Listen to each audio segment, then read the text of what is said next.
double integral over region R of x, y, dA. But what the situation was, dealing with some region A, region R, dA is the little infinitesimal area. This is dA. And R is a region in the XY plane. We used to do this double integral, and we studied for rectangular region, then for general region of type 1 or of type 2, double integrals, double integration. Today we will do a generalization of this. We'll do surface integral. What does this mean? This means we make the integration over any generic or squiggly surface in the 3D. This is the region here, like I usually say magic carpet surface. Maybe a part of a cone or a surface of a sphere, any surface. It is 2D, but embedded in the 3D space. Okay, this is the situation. How to do this? We deal with parametric surfaces. What is parametric surfaces? The equation of the surface is given parametrically into two parameters like this, R of UV. How to understand this? We already dealt with this situation for curves. Let's remind ourselves with what we had before in curves. For example, when we have y function of x, this is explicit form.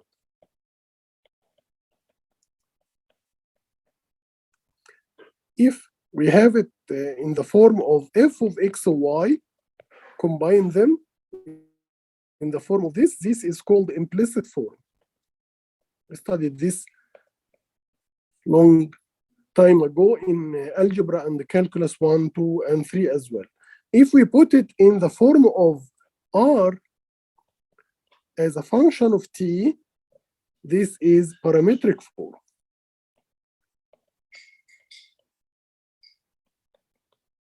So the curve is when parameterized, it's a function of one parameter.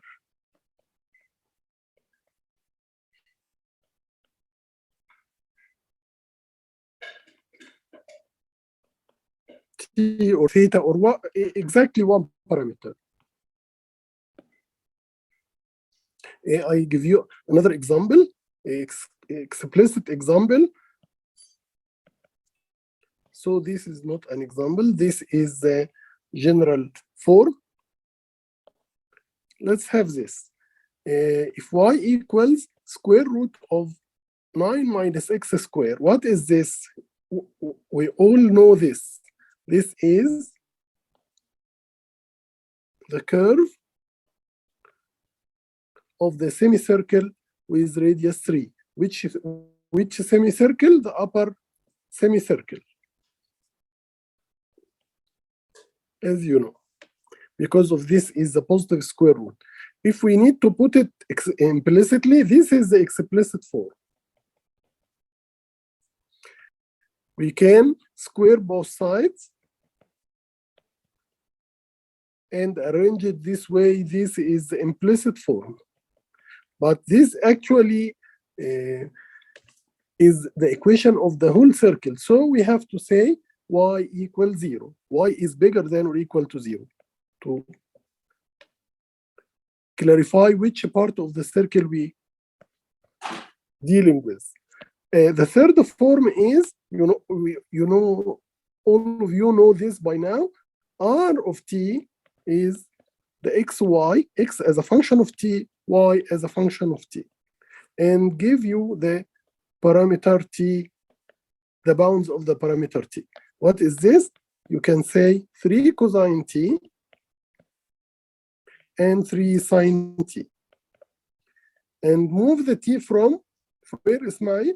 It may begin from 0, because cosine 0 is 1, so it gives a 0.30, and end with the t equal time equal pi, or the parameter is pi, because cosine pi is -1 and sine pi is 0, so we come to this point. So the direction of this curve will be this if we take this is the interval of the parameter t. This is the situation for curves. We have 3 forms of the curves as an explicit function, y function of x, or implicit if they are combined together, or as parametric form x of t, y of t. The x coordinate or the x component depends on t, and the y component depends on t. So the idea is the curve is a function of only one parameter. If it is can be represented as a parameter function of one parameter, it's a curve in space. We studied this in 2D and 3D. The situation is not very far of this, but the only difference is that we have 2 parameters. If we have 2 parameters instead of one parameter, we have this what we call parametric surfaces. Surfaces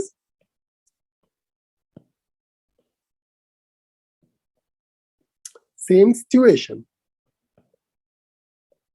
The first representation is z function of x or y. We studied this in chapter 14 when we deal with multivariable function of 2 or more variables. This is a function of 2 variables. So we look here, we have 2 variables, x, y. So this is the explicit form of the surface. Given a domain in xy plane, we have at each point some height. This is the z value corresponding to the point. This is the explicit form. If we combine these, or we are given a function of x, y, and z equal c or equal 0, this is the implicit form as usual. The third form is the parametric form, which we will concentrate on, because the formula is nice with the parametric form, and the explicit form will be, and the other forms will be corollaries, will be results from this parametric form, which is r as a function of u and v. These are the 2, instead of t in the case of curves, we have 2 parameters here. These 2 parameters may be xy, or r theta, or z theta, or any general parameter. We call them u and v in the general setting of the formula we need to use here. Okay, what is this? This is exactly x as a function of uv, y as a function of uv, z as well as a function of uv. This represents a surface in space. This surface may be, as this I say, magic carpet, this squiggly surface, maybe a cone, maybe part of a sphere, maybe cylinder, any surface, maybe a plane. Even the plane, this plane is sort of a surface in space. For example, say S is 2z plus y minus 2x equals 0. We can put it this way: z equals x minus half y. So this is the implicit form. This is the explicit form, and we can put it in the trivial parametric form as this. So if we have the explicit form, we can do this trivial transformation into the parametric form as follows. We can put it this way. This is the x as it is, this is the y, and put the value of z here. So x minus half y.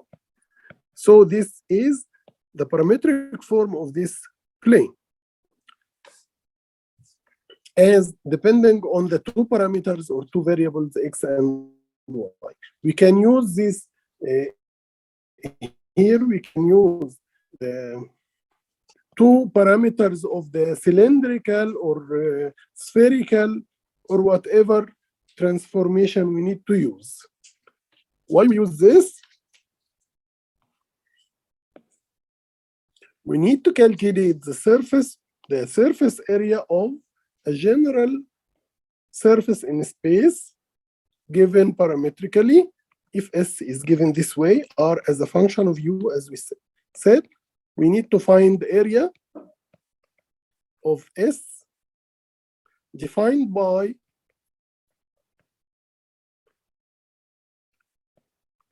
U bounded by A and B and V bounded by C and D. So this transformation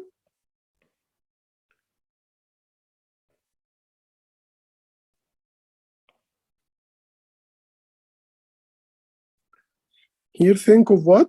Think of the domain of UV world, where U varies from A to B and V varies from C to D, representing this rectangular region in the UV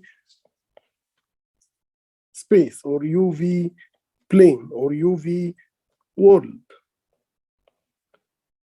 When U equals A, when U varies from A to B and V varies from C to D, we get here some part of this surface in the 3D space. When we take U as constant, equals A, we get a curve on S here. And when U equals B, when U is a constant, we get a curve whose tangent is the vector RV. Because U is a constant, so the tangent is R with respect to V. Because U is constant, the only variable is RV. Similarly, when we use V is constant, we get another curve here whose derivative or whose tangent is R sub U, which is partial R partial V. Here, this is partial R partial U. And this, if we take little part here, we will give you a parallelogram, an approximation of this rectangular shape.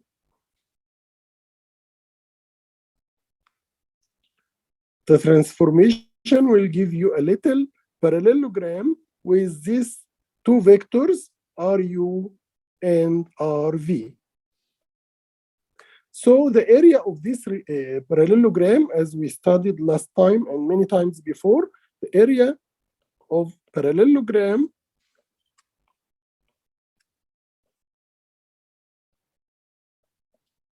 with vectors M and N, say, equals the magnitude of the vector of cross product, the cross product vector M cross N. We know this fact from the study of vectors before, and we used it many times to find the area of parallelograms and triangles and so on. Why is that? Because this is the magnitude of M, magnitude of N times sine the angle between, sine theta. And this is exactly the area of the parallelogram. So in our situation, what we have, this little area. So in our case, we have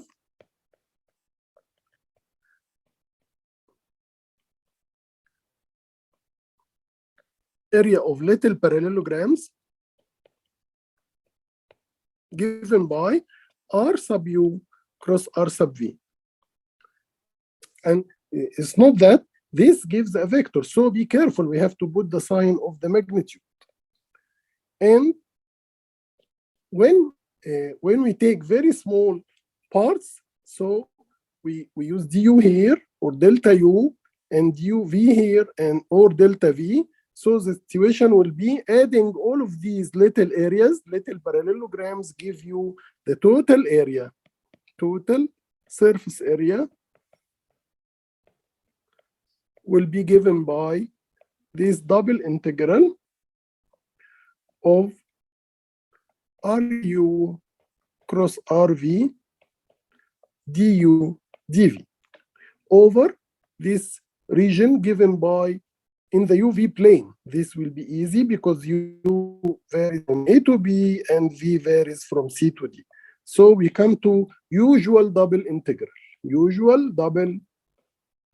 integral over the easiest situation, which is the rectangular region situation, because U varies from a constant A to constant B and V varies from constant C to constant D. So this is a very important formula. We can use it to calculate the areas, surface area of any parametric surface in space in 3D. The generalization of this, when we have some steps to do, we have to have the surface is parameterized by some U and V and determine what is U and V and calculate the derivatives with respect to U, with respect to V. You get two vectors, compute their cross product, you get the normal vector, find the magnitude of this normal vector, which is the area of the parallelogram. Then make this double integral. Okay. So this is how to find the surface area of some sphere, some cone, part of a plane bounded by a sphere, whatever. So what changes from a problem to another is the parameterization, the bounds of the two parameters. The general surface area, surface integral is this form. We have two forms. If we have a scalar function, f of x, y, z, and we need to integrate it over a general surface, squiggly surface, or the magic carpet surface in space. Not the surface is not plane region in the xy plane, no, general. Any part of the surface in space, in 3D space. Again, part of a cone, part of a cylinder, part of a sphere, part of the ellipsoid, the outer surface, part of a plane. Okay, so how to do this surface integral f ds over this surface S? We have to do, this is the generalization of what is up there. So this is the function to be integrated over this region. ds will be as before, it is the magnitude of the normal vector to this surface, r sub u, partial r partial u, cross r sub v, which is partial r partial v, ds. What is this? This will be the infinitesimal part of area du dv. Here are the bounds of u and v, the two parameters of the given surface. How to think about what is going on here and what the result means? Think of this integrand or this function to be integrated as a row function, means a density function, density, mass density, electric density, magnetic density, which varies from point to a point on this shell, thin shell, which is represented by this surface. So what we get at the end, we get the total mass of this thin shell. Surface means here a thin shell. We get the mass. Same idea of interpreting the double integral and triple integral before. Think of this integrand, this function to be integrated as a density function varying from a point to a point on this surface. What we get at the end? What we get at the end is the total mass, total electric field, total magnetic field, and so on. We don't go in these physics application or statistical applications. Your textbook have many of these, but we don't go deeply in this. We go mathematically from outside, and the other applications come in the other courses. Okay, so this is what we call surface integral of a scalar function little f. What if we have a vector field capital F, we have done very similar situation with curve integral before. We have two forms, the line integral or the curve integral of a scalar function over a curve in space, and then the work done or the line integral or the curve integral of a vector field over a curve in space. Now we do the same but with a surface in space. And think of the surface as given parametrically, parameterized by two parameters uv. These two parameters are the xy, maybe are theta, theta z, any two parameters.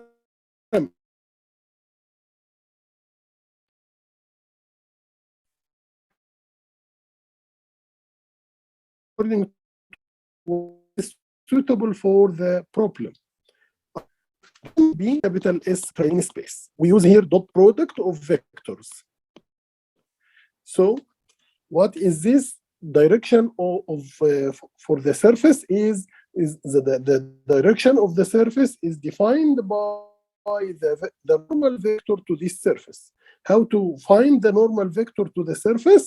We deal with orientable surfaces here, like the surface of a plane, surface of a sphere, surface of a cylinder. What is orientable surfaces is has a direction. We can say something outside and something inside of the surface. There are some non-orientable surfaces has no outside, no inside. The outside is the same as the inside. What is known as Mobius strip, for example, which you see in the roller coaster, is an application. So then again, n is the normal vector to the surface. How to calculate it? It's easy. It is the cross product of the two tangent vector, one with respect to the curve when v is constant, and the other with is the tangent vector to the curve when u is a constant. R sub u cross R sub v. This is it's called the flux of the field. So this is called the flux of the field, and this integral is called the flux integral of F, which represents physically the amount of flux in the direction normal to the surface. Think of velocity field in the ocean or any fluid going out, and imagine that this surface is the net, a net inside, imaginary net inside this field, and we need to compute the flux going normal to this surface. So we take this component f dot n and calculate its surface integral. Okay. Any question, Ismail? Yusuf? No. No. Okay. So let's begin some example. Here, this is application of the first formula. What is the first formula again?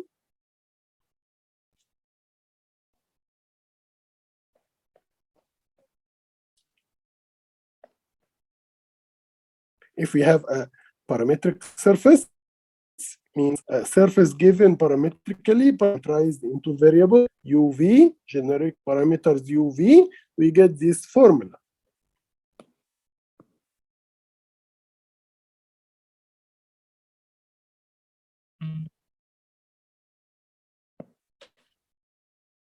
Okay.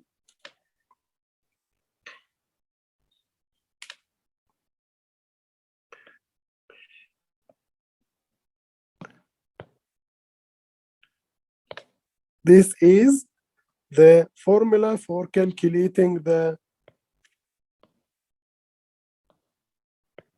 area of some surface. Is given as parametric surface on the parameterized by two parameters.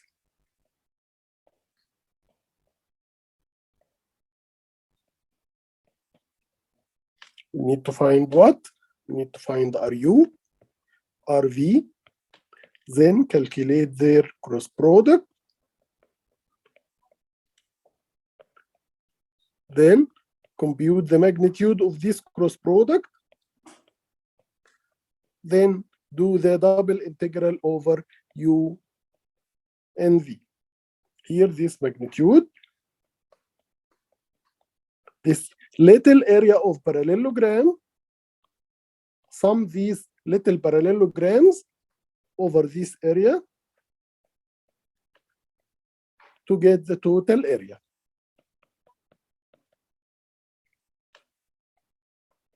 V from C to D. The problem usually is a choice of the parameters and determining the bounds of the parameters.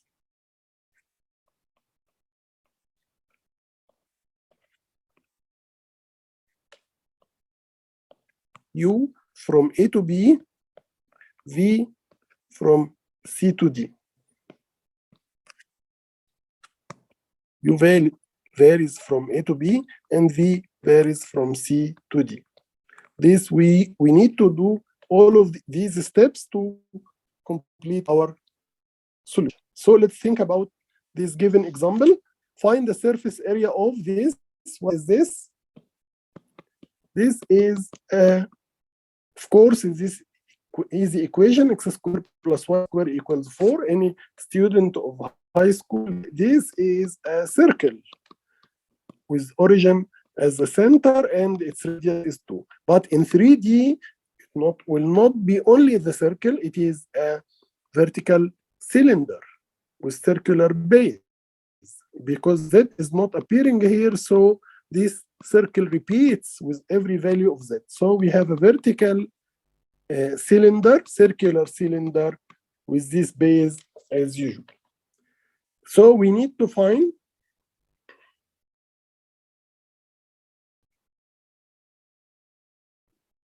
this is the cylinder, and it is cut here by some plane. Of course, we know the formula for the surface area of the cylinder, but the situation is more difficult. The situation is more complicated than what is in school to find the total area of the full circular cylinder or stuff. We need to find this part. It is the cylinder is cut by this inclined plane, this oblique plane, z equals 16 minus 2x. From z equals 0 here in the horizontal plane, z equals 0 up to this plane, z equal 16 minus 2x. Why I drew it like this? Because this is like the line. If we think of this zx, I put x here. If we think of zx plane, it is an equation of the line. But in space, it is a plane, of course, as you know. So because it is not horizontal plane, it is an inclined plane. It cuts the cylinder in what? It's not circle, it cuts it in an ellipse. As you can see it in the bottle of water, if you rotate it, you see this cross section. It's not circle anymore, it is an ellipse. So what really we are asked to find? We are asked to find these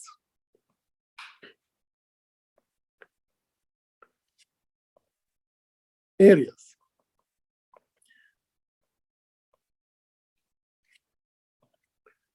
Area of the cylinder, yes, but up to meet these inclined plane.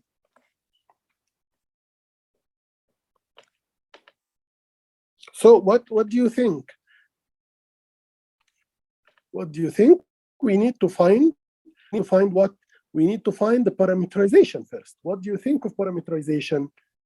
I think if we deal with a cylinder, it is a clue. This is a cylinder. So it's a clue to use the cylindrical coordinates. We know the cylindrical coordinates before. It's r, theta, and z. R, theta instead instead of x, y as usual in polar coordinates, and z is the variable. But here, if you think of the points on this cylinder, the r is fixed, r is 2. So r is not variable anymore. So we have only two variables, theta and z. So if r is 2, r is exactly 2, we are on the surface of this cylinder. So if we change theta and change z, we move on this cylinder on the outer surface of this cylinder.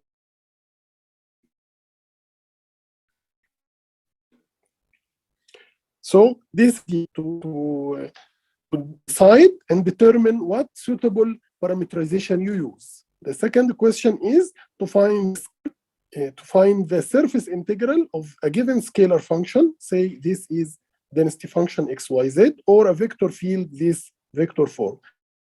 The other two generalizations. Let's think with the same surface. Let's do it the first part first, which is to find the surface area of the given part of the cylinder. Okay. So this is visualization of the situation. This is the cylinder. Here we have radius 2, r equals 2. This is the whole cylinder, but it is z from 0 up to z equals 16 minus 2x is the given plane.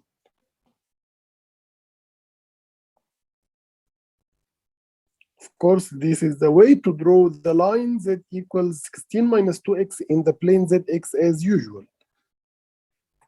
So it looks like this inclined plane. If we draw z as vertical as usual and the x here. So in the space, we get this inclined plane. The cut will be an ellipse as you see. Okay, this is the formula again. It's the magnitude of this normal vector r sub u cross r sub v. This magnitude again and again represents the little areas of these little parallelograms in the general surface. So we will use the cylindrical coordinates as I explained. This is a little part of this surface area of the cylinder. So we calculate the normal vector n ru cross rv. So the situation is this is the important part, the parameterization. This is the part of parameterization.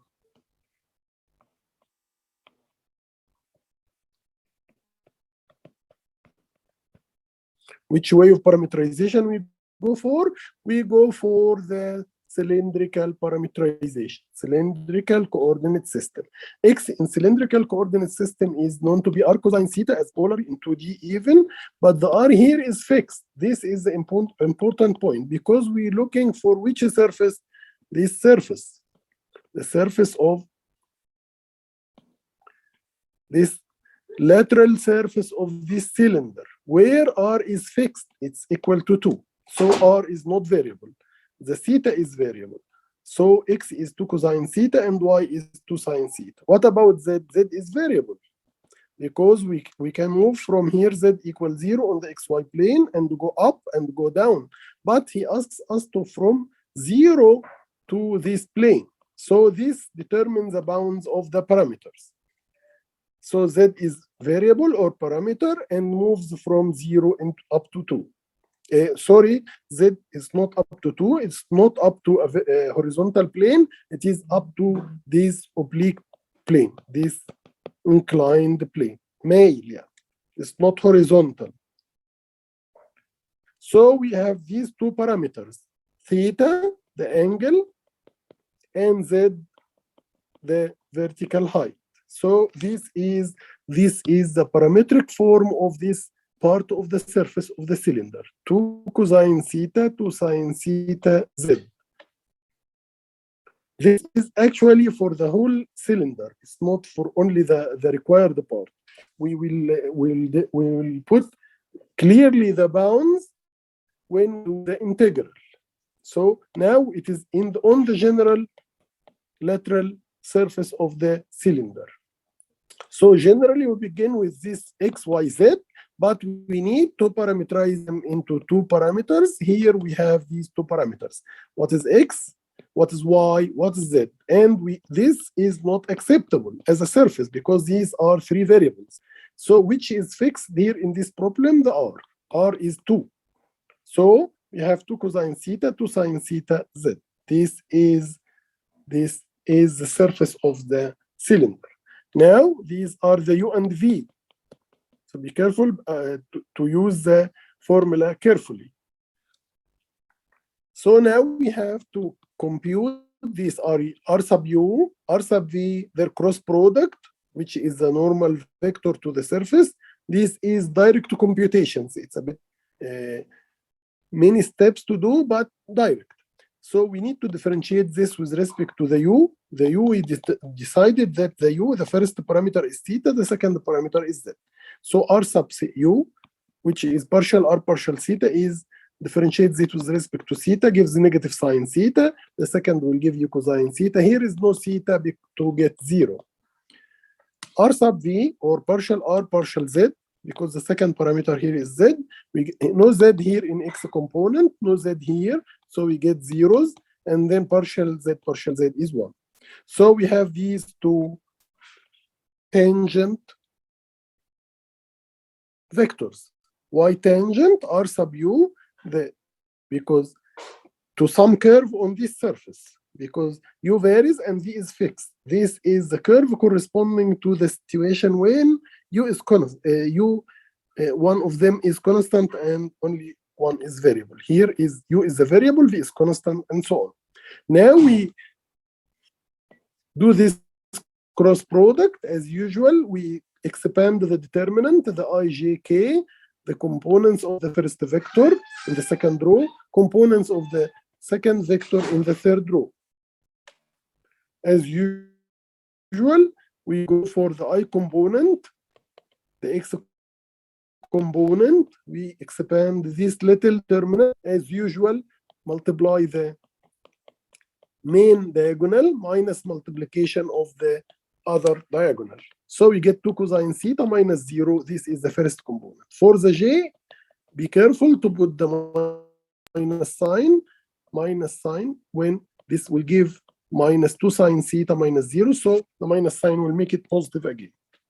Plus k component will be 0 because here we have, if you eliminate these row and column of the k hat, you get this little determinant whose second row is whole zeros. So we get 0 in the third component. We get then normal vector. This normal vector, we need to find its mean. The formula, remind you again and again. This is the formula to calculate the total area of a surface in space, where this surface is given parametrically with two parameters u and v. Okay, we prepared everything. Now plug in these values in the formula. We evaluated this RU cross magnitude of RU cross RV.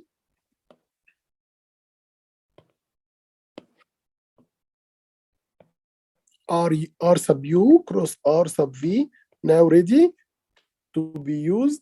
This is the formula for the surface area, magnitude of this normal vector, du dv. What are the bounds? This is very important. After the parameterization, the second important step is to determine the bounds. So what are the bounds?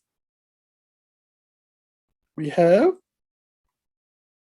let's go for the visual, the sketch of this part. The z goes from 0 up to this value of z. What is this value of z? This value of z is 16 minus 2x. So we can plug in the value of x. X equals 2 cosine theta. So we can plug in the value of z. 16. Here the z equals 16 minus 2x, which is 16 minus 2 times cosine theta. So it's 16 minus 4 cosine theta. So z varies from 0 up to this value of theta. So z depends on theta. So this must be the first integral inside, the inner integral. And then theta varies from what? The revolution here begins from theta equals 0 and goes full revolution up to 2 pi, because we have the whole cycle. So we get the bounds. This is how we get the bounds. Z from 0, the ground, up to this inclined plane, which is given 16 minus 2x. So it's 16 minus 4 cosine theta. So this must be inside, and we have to make this dz first and then d theta, because that depends on theta. And then at the end, theta from 0 to 2 pi, full revolution. So now we are done with the new idea, the new concept of surface integral. We finished all the computations. Now this is a typical double integral we are used to from chapter 15. This is usual typical double integral.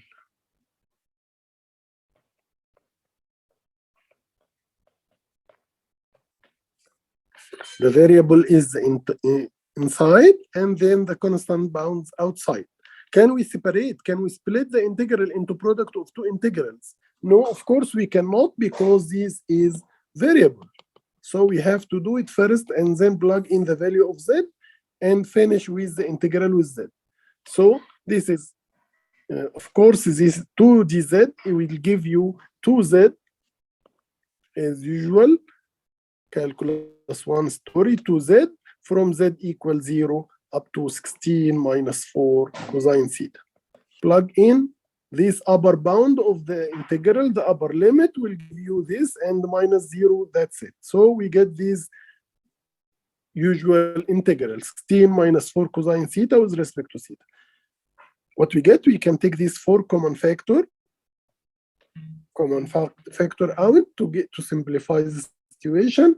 We get 4 theta minus integral of cosine is sine from 0 to 2 pi. Substitute, plug in again the upper bound of the integral, we get 4 times 2 pi. Sine 2 pi is 0, and 0 will give 0 up and down. So the total, the output is, the result is 64 pi. What is this? This is area units. This is the value of the area of this part of the cylinder. This is what we are asked to calculate first. Any question? Yusuf? Ismail? No. Okay. So, second, what goes on for the generalization? The general situation is not only to find the surface area, but to find the surface integral of some scalar function or the flux of a given vector field. So we have two other applications. What will be different? Same story. We input this beside the magnitude of the normal vector and do the integral. The integral will become a bit more complicated. But here in this situation of the vector field, we plug in the parameterization and do the dot product with n. So this is the whole story of today's lesson. So let us do the second part. Find the surface integral of the scalar function. I told you to think about it as a density function, mass density or electric density or magnetic density, varying from point to a point on this surface S. F or rho or sigma or whatever, the names that will not matter. So the surface integral of rho will be, what will happen, instead of finding the area as integral of ds, it is integral of rho ds or f ds. So plug in the value of the given function to be integrated here. And ds will be the same as found in the first part, exactly. So what will happen now? we have this parameterization. We have prepared everything. We substitute for x, y, and z on this surface. What is the value of x on this surface? It is 2 cosine theta. The value of y on this surface is 2 sine theta. The value of z on this surface, it is z. Don't say it's 16 minus x. These are the bounds. The 16 minus x is the upper bound of the area. This will be used only for the upper and lower bound of the integral. So z will be there because it is the parameter. We have two parameters, theta and z. The x will be changed, the y will be changed, z will be the same. And the s is prepared before. It is the magnitude of n du dv, which is 2 dz d theta. What is this 2? The value, the magnitude of the normal vector we calculated by magnitude of u vector as usual. The square root of the components, sum of the squares of the components. What will happen here after plugging in the value of the density function times this magnitude n ds, we get a bit more difficult or complicated integral of it. This needs you to revise your integral techniques. What you get? Integral of this is considered a constant for the first part of the integral. To integrate z, you get 16 minus 4 cosine theta. But here we have z dz. Z dz will give you half z square, so you get this bound square. So it looks more difficult than the previous part. But nothing new here. These steps are usual techniques of integration. So expand this form as usual. What you get, some new substitution and so on. I will not go with this for our time. Let's go for the third part. Any question? If you have any question with these techniques of integration, please ask privately or come to the office hour. Okay, third and last part is how to find the surface integral of the vector field, or in another way, the flux of the vector field, capital vector F via S. So we have a vector field, think of the fluid moving, and think of what is the normal component of this field going normal to S outside. So what will be the difference? Nothing new. The situation for this vector field, we do F dot N ds, same story, but this is the only difference. F dot N. What is N? The already calculated normal vector, R sub U cross R sub V. What about y, x, z? We will plug in the values of this vector field on this surface. This will be 2 sine, because it's y. Here, 2 cosine, z will be the same. And the bounds of the integral are the same as before in part 1 and part 2. Same parameterization, same story. We will do the same. This is the field, the vector field, capital F. This is given one. You can write it with the I, J, K if you like. You can write it in the vector notation, simply 2 sine theta, 2 cosine theta, and z.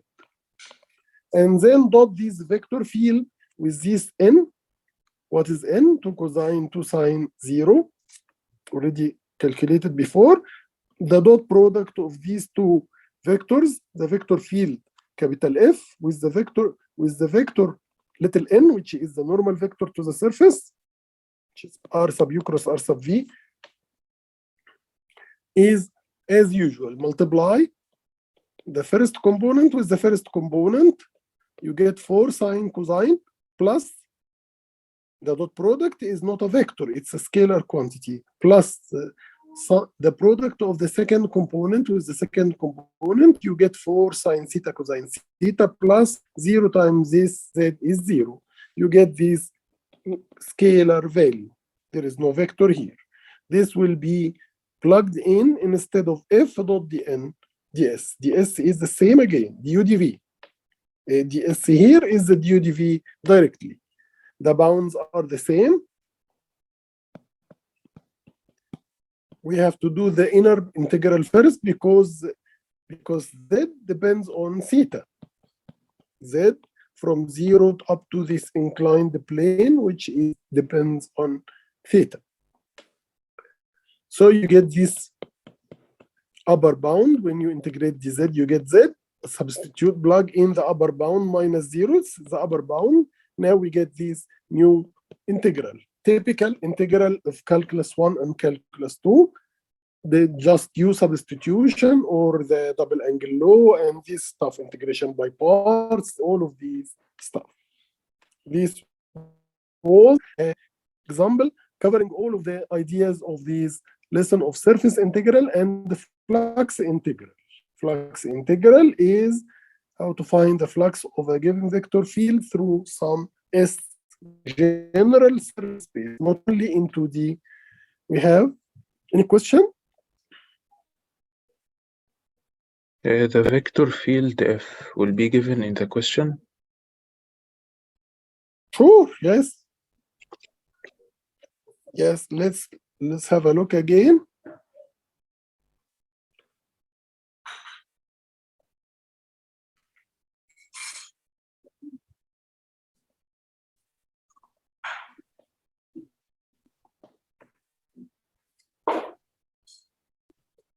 I ask you to find the flux of some field.